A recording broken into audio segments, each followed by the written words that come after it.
Welcome to JP news. బంగాళాఖాతంలో ఏర్పడిన అల్పపీడనం ప్రభావంతో వెంకటగిరి పట్టణంతో పాటు పట్టణ పరిసర ప్రాంతాలలో గురువారం తెల్లవారుజాము నుంచి ఎడతెరిపి లేకుండా వర్షం కురుస్తుంది.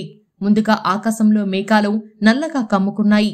ఎడతెరిపి లేకుండా వర్షం కురుస్తుండటంతో వాహనదారులు, రోజువారీ కూలీలు ఇబ్బంది పడ్డారు. ఇప్పటికే వాగులు, వంకలు పొంగిపొర్లుతున్నాయి.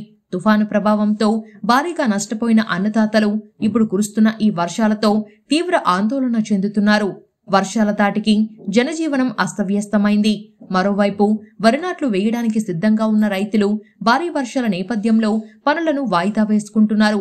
మరికొన్ని గ్రామాలలో వేసిన వరి నాట్లు నీట మునిగాయి. వెంకటగిరి పట్టణానికి ఎగువన ఉన్న గ్రామాలతో పాటు అడవుల నుంచి వరద నీరు వస్తుంది. ఈ క్రమంలో కైవల్య నదిలో నీటి ప్రవాహం పెరిగింది. పట్టణంలోని మల్లమ్మ గుడి నుంచి శివాలయానికి వెళ్లే దారిలో బ్రిడ్జిపై నుంచి నీరు ప్రవహిస్తుంది. ఏరు సమీప ప్రజలు జాగ్రత్తగా ఉండాలని అధికారులు సూచిస్తున్నారు. ఈ భారీ వర్షం కారణంగా గూడూరు, దగ్గవోలు మధ్య రాకపోకలు నిలిచిపోయాయి. నిండలి వద్ద కైవల్య ఏరు ఉధృతంగా ప్రవహిస్తుండటంతో ఈ మార్గంలో బస్సులు, ఇతర వాహనాలను నిలిపివేశారు.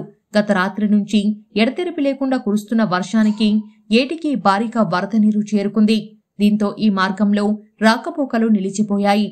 సుమారు 10 గ్రామాల ప్రజలు ఇబ్బందులు పడుతున్నారు. డక్కిలి మండలం, నడింపల్లి, డి ఉప్పరపల్లి తదితర ప్రాంతాలలో భారీ వర్షం కురుస్తుంది. ఈ నేపథ్యంలో నడింపల్లి వద్ద గల బ్రిడ్జికి ఆనుకొని వరద నీరు ప్రవహిస్తూ ఉండడంతో ప్రజలు భయాందోళనలు వ్యక్తం చేస్తున్నారు. ఉదయం నుంచి ఎడతెరిపి లేకుండా కురుస్తున్న వర్షాలకు ఎగువ ప్రాంతాల నుంచి భారీ వరద నీరు ప్రవహిస్తుంది.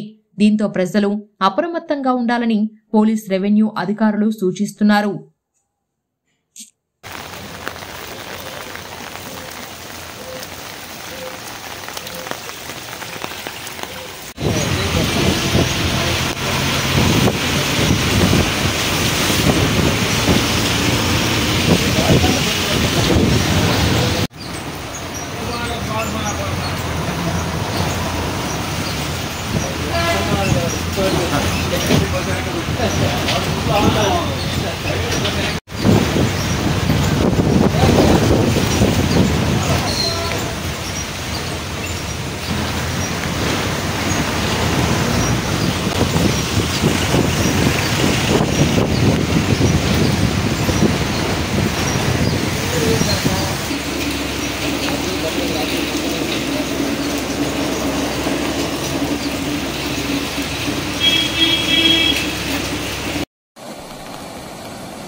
Gracias.